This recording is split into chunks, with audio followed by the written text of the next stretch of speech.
comme ça Facebook xam ni que ni gaa yaa ngi bëgg gaa yaa ngi si jàmm daal Kaw Macky nag bàyyil sama page te Kaw Macky tey nag il faut ma waxaat ci yow yaag sa ministre de l'intérieur dinaa ñëw waxaat ci yéen su leen neexee encore ngeen téye sama vidéo bi loolu seen problème la parce que sénégalais am nañu sérieux problème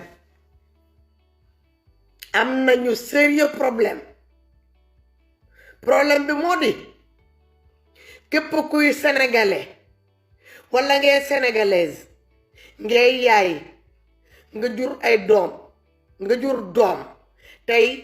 mu doon bitim réew mu doon en Afrique on est en sécurité nulle part sécurité moo amatul naka la doomi sénégalais le meilleur élève du Sénégal a disparu ñii di naan le 3 ñii di naan le 4 peu importe élève c'est pas n'importe quel élève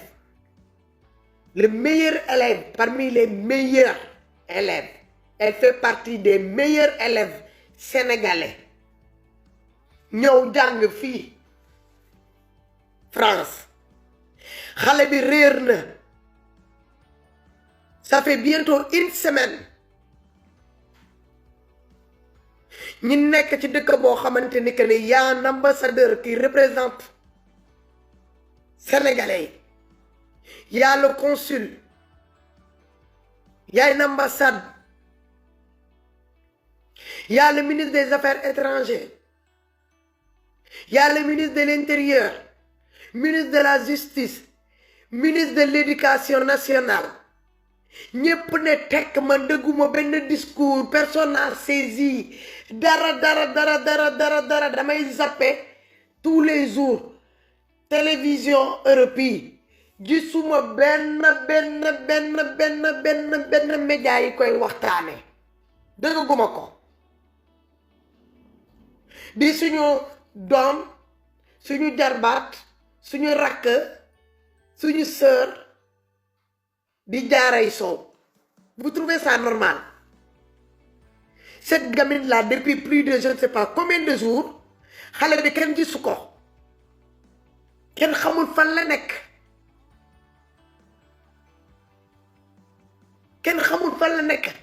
ndax campus école bu muy jàngee ndax diggante fu mu loger la kenn xamul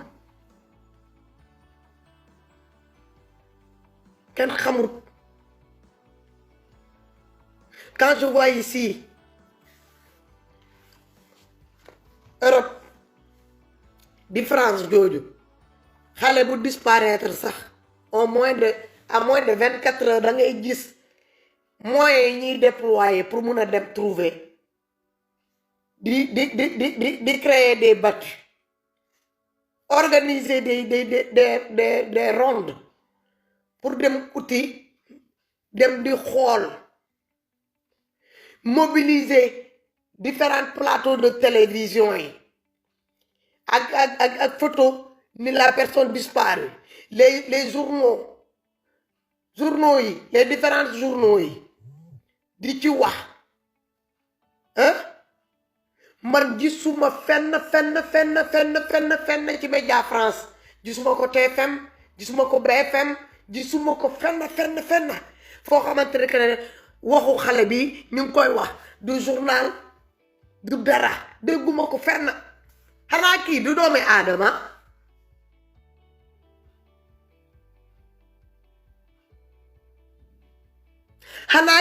doomi aadama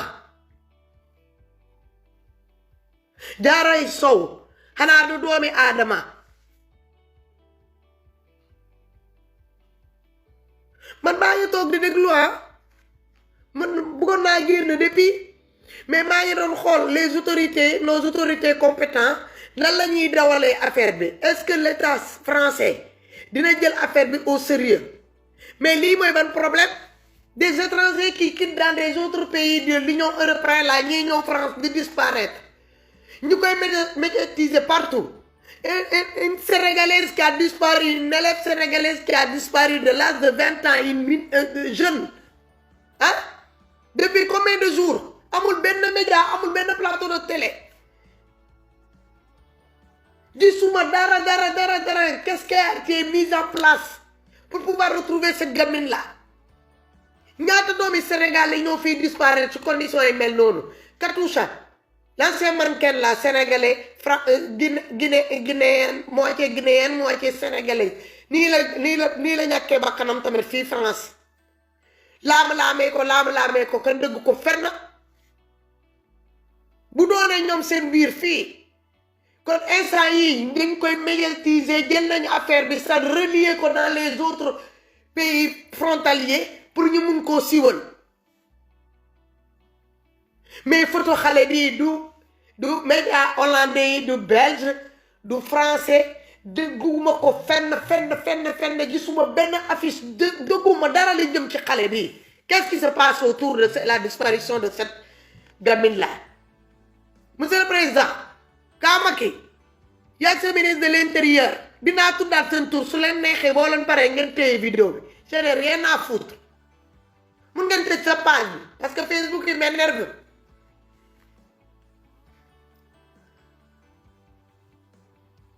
Cette gamine-là à l'âge de 20 ans, meilleur élève, il représente le drapeau national sénégalais. Réer depuis plus de combien de jours? Man gisuma dara. Gisuma dara. Qu'est-ce qui a été mis en place? Même déplacer les médias sénégalais ñi ñëw jéem a def xawma lu ñuy def montrer les médias sur place que ni ñi ngi nii.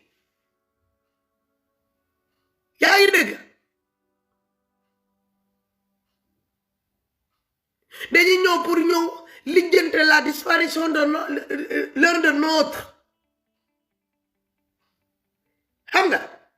defuñu ko gisuma dara ara ñoo waa TFM ara ñoom groupe Futurs Médias yenn seen télé yi où sont ces journalistes là? Yéen pour ngeen ñëw ngeen couvrir benn xawaare un Youssou Ndour qui vient faire un Bercy wala waree ba beneen musicien loolu di ngeen déplacé wu un Sénégalais un meilleur élève sénégalaise mu disparaît depuis combien de jours? Il n'y a pas un seul média sénégalais bu mun a déplacé wu ñëw taxaw ci buntu ambassade bi yeneen médias européens yi ñoo fekk si ko foofu ñi siwal la disparition de cette gamine-là affiche yi commencé daw saisir les plateaux des différentes télévisions européennes kenn defu ko ñépp a ngi ne tekk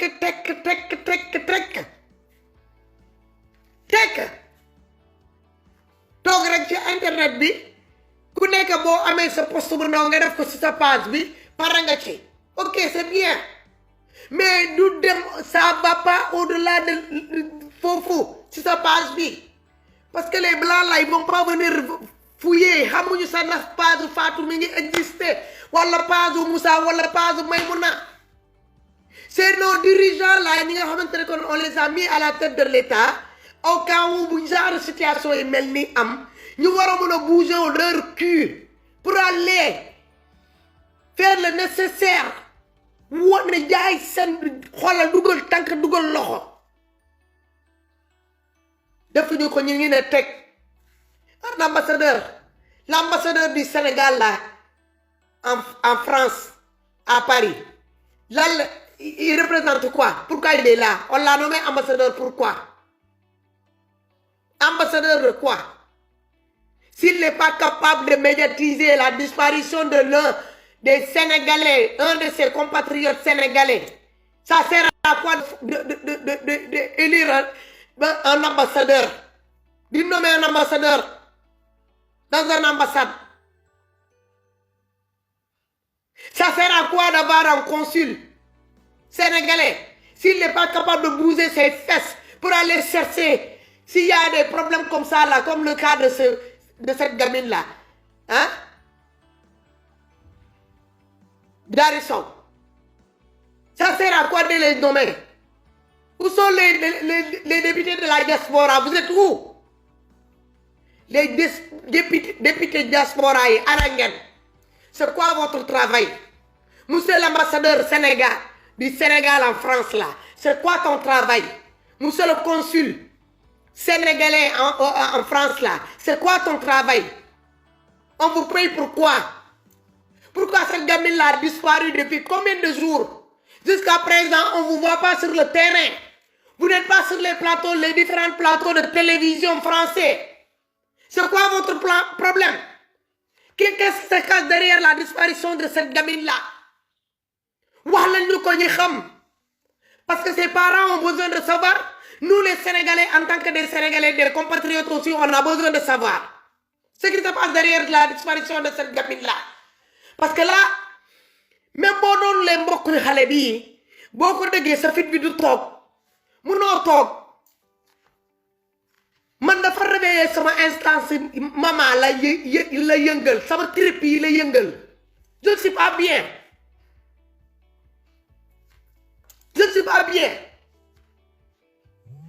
ah loola ni xaar monsieur l'ambassadeur lan ngay xaar?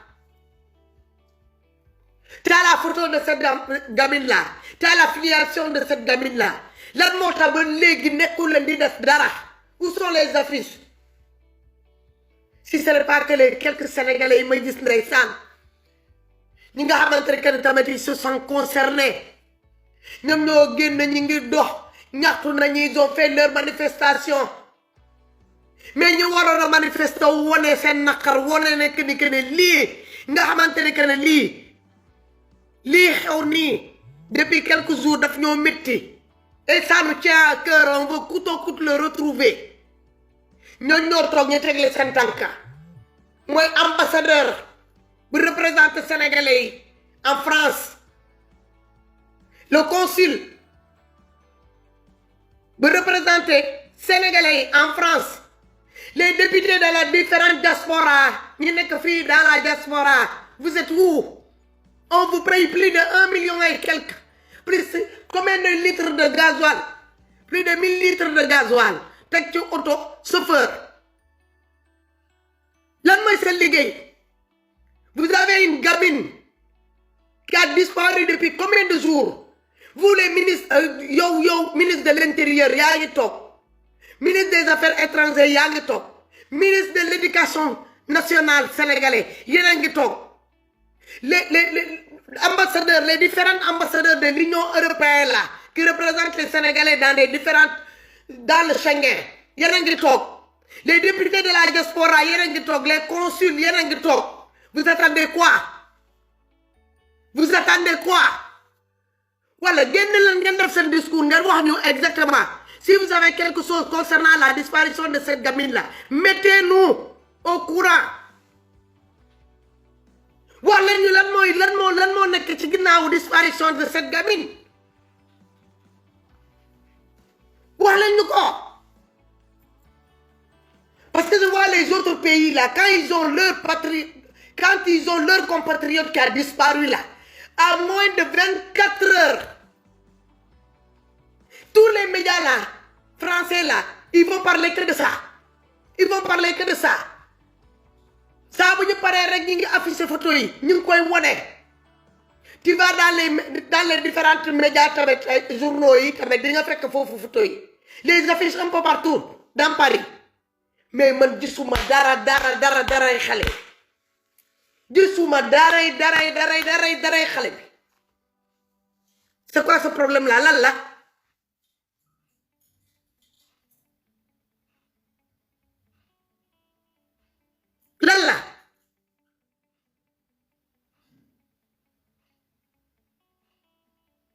xale bi mu jàng fii agali jàngam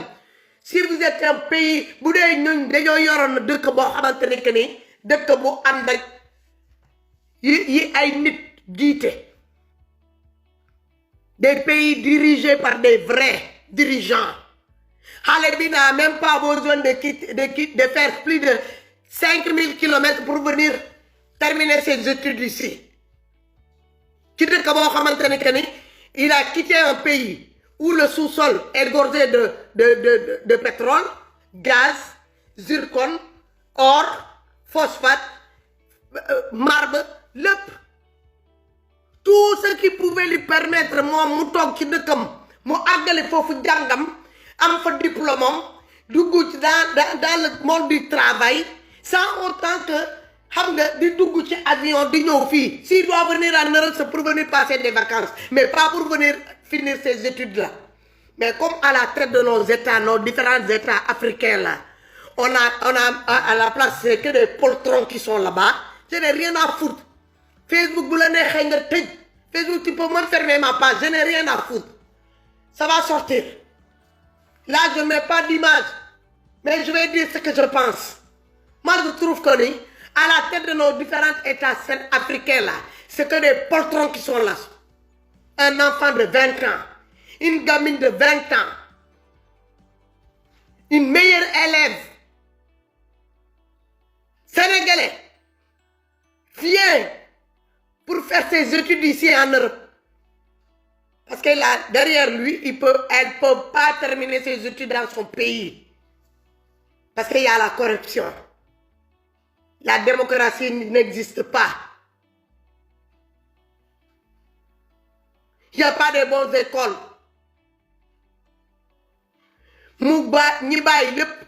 Ses parents ont tout organisé depuis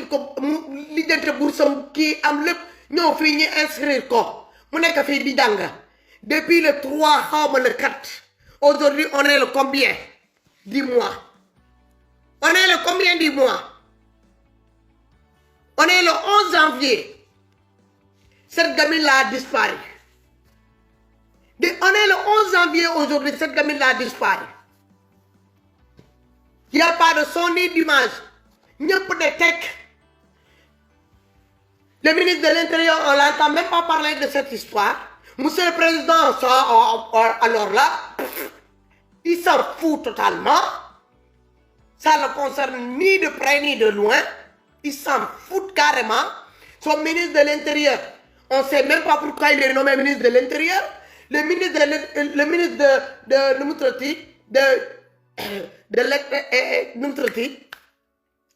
de l'étranger là, s'en fout aussi, on l'entend pas. Ministre de l'éducation, on s'en fout. Ministre de la famille, on s'en fout. Ministre de la jeunesse, on s'en fout. Et tous ces gens-là, tous ces corps ministériels là, doivent se sentir concernés. Qu'est-ce qui se cache derrière la disparition de Diaray Sow? Lola bëgg laaj monsieur Kawmaki yow laa koy laaj yaa sa ministère yi sa différents ministres yi sa différents ambassadeurs yi sa différents consuls yi surtout le consul l'ambassadeur ñi représenter les Sénégalais ici en France. Pourquoi la disparition de cette gamine-là n'est pas médiatisée au niveau de l'Union européenne? Pourquoi la disparition de cette gamine-là depuis le 3 ou le 4 n'est pas sur les différents plateaux de télé français? C'est quoi le problème? Qu'est-ce qui se cache derrière ce silence-là? Parce que Yayam Trey Sadisna, encore, la maman, elle est inconsolable. Chose qui est tout à fait normale.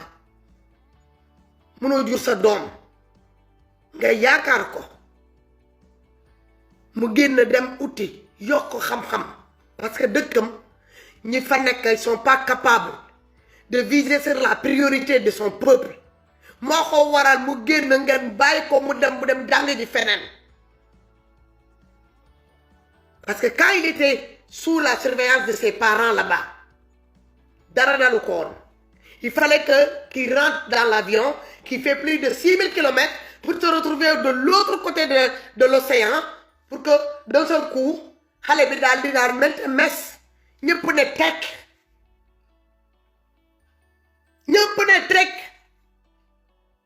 on voit que des postes des Sénégalais lambda sur Facebook.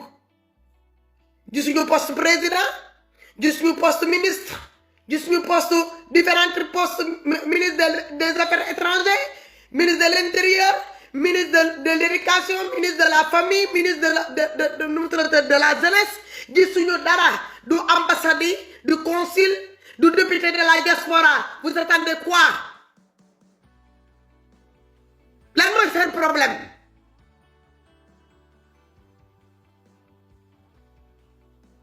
Diarra Sow du sénégalais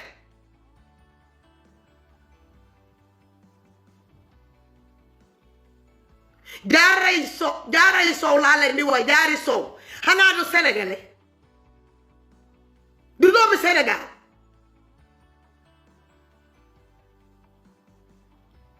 boo leen matoon ay njiit yi taxoon ñi teg leen ci à la tête de l'état là di ngeen doon toog ngeen di sàggane ba seen doom yi di bàyyi dëkk ba foofu bàyyi lépp bàyyi yaay bàyyi lépp ñiy dugg avion di ñëw di uti xam-xam ci beneen dëkk c'est parce que vous n'êtes pas amu leen dara ci seen bopp amu leen dara ci seen bopp voilà les poltrons là les marionnettes là qui nous guident ñi ñuy diriger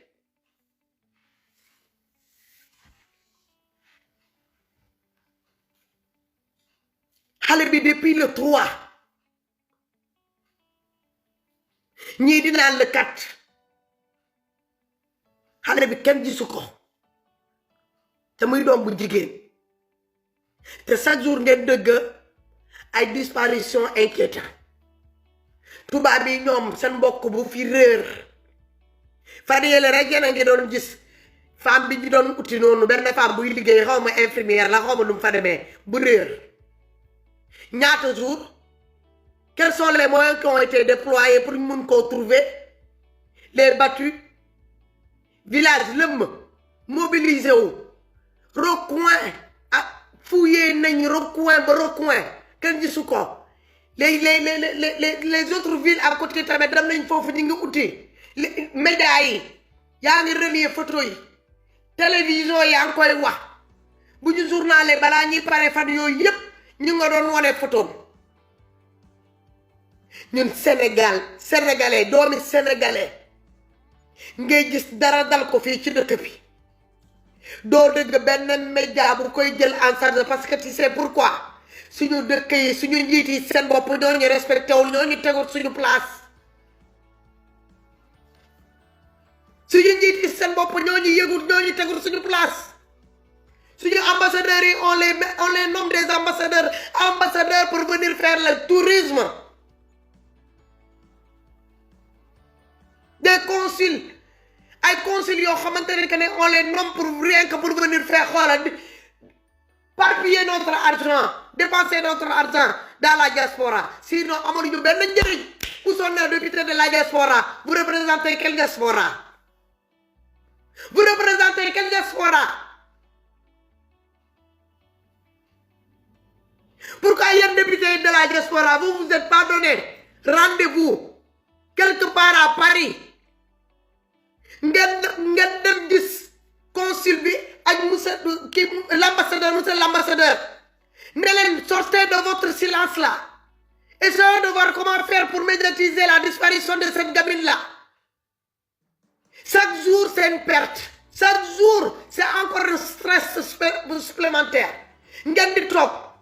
ça fait combien de jours maintenant ñu ne entre le 3 xawma le 4 aujourd'hui on est le 11 vous attendez quoi là qu'on vous ramène un cadavre vous attendez quoi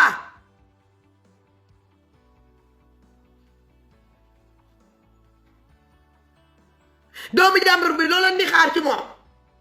un meilleur élève vous croyez que si c'était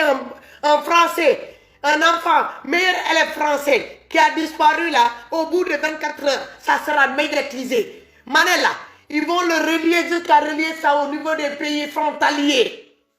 ñëpp koy yëg ci Union européenne mais ñun africains ngay gis doomi Afrique peut perdre la vie ici peut disparaître comme ça et personne ne va bouger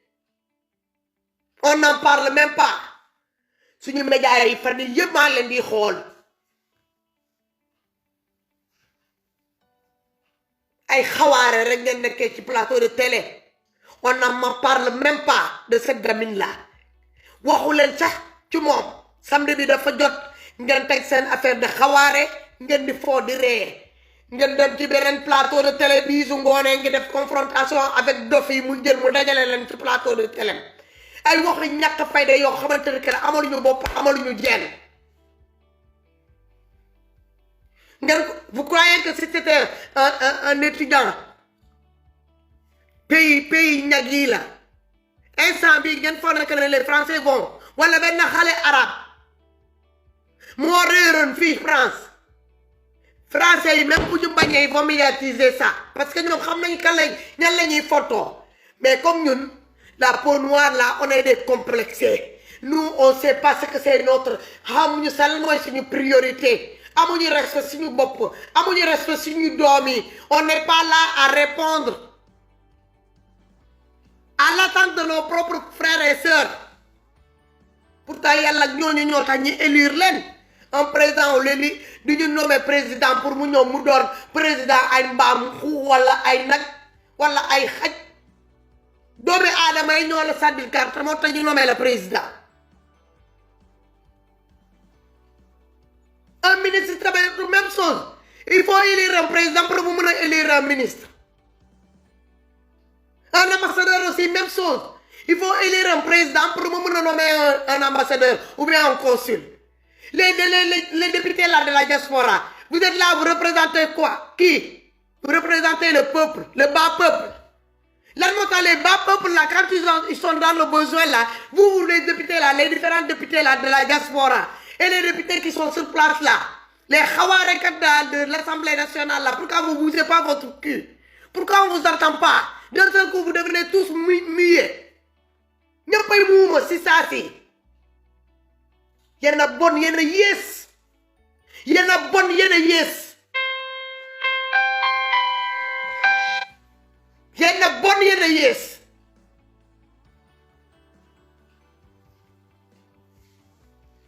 même bu dee xale bi juróo ko de ce fait que nit que ne doomi jàmbur la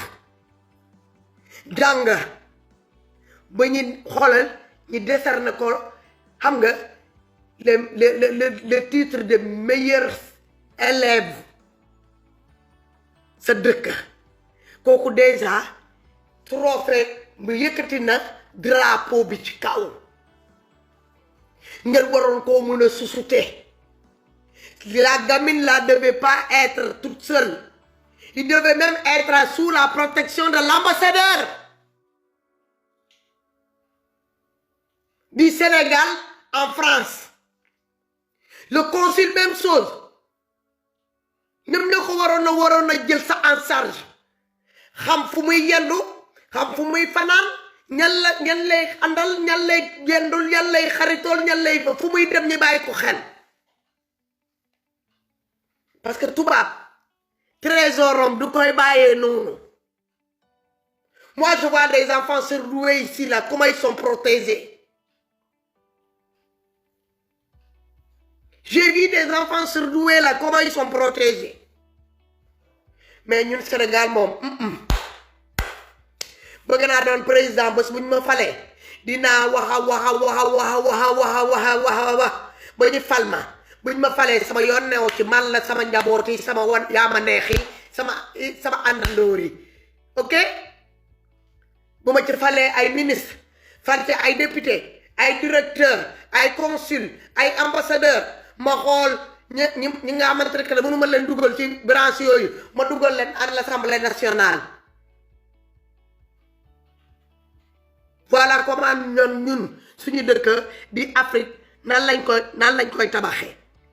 voilà comment l'État on construit un État en Afrique man la ma femme ma famille côté sama côté jabar sama côté man mii sama côté ça s'arrête là sama yaama neex yi sama yaama kaay yi ànd ñi mu neex defaroon nga ma dëmb tey dama lay récompenser lii noonu moo fa nekk kaay ma compal la moo fa nekk léegi bu ñu jógee pourquoi ñuy créer pourquoi ñuy am ay député de la diaspora bu dee député yooyu quand la diaspora est dans le besoin on les voit pas duñ leen di dégg ils sont où qui sont les députés même de la diaspora kenn rek laa ci gis ni kenn ma wax ci xaw a siw tuuti di Pam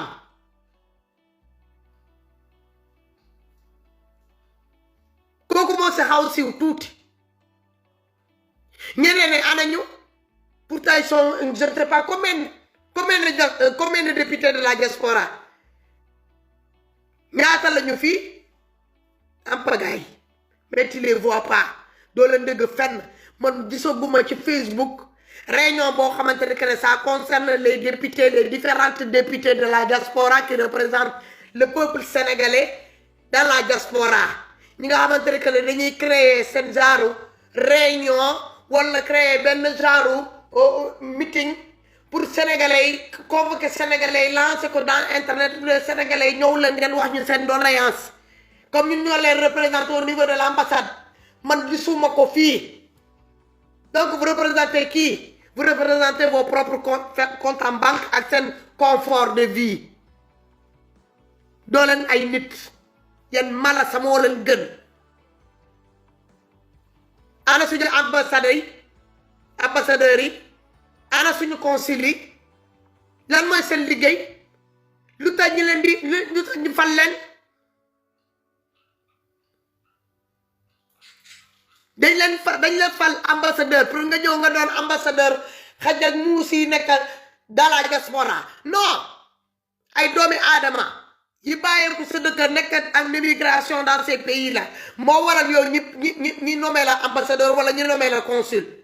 lan moo tax bu problème amee yéen seen bari na doom boobu bu amee problème kenn du génn ngeen ne teg kenn du leen dëgg fenn vous faites seulement des petits coups de fil là ça s'arrête là nit ki tamit boo ko waree rek ni man sama lii fii la ma toll eggul yow fi ko bëgg a yóbbu tamit dañ lay bàyyee ak loolu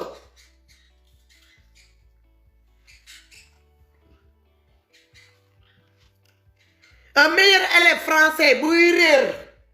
Sénégal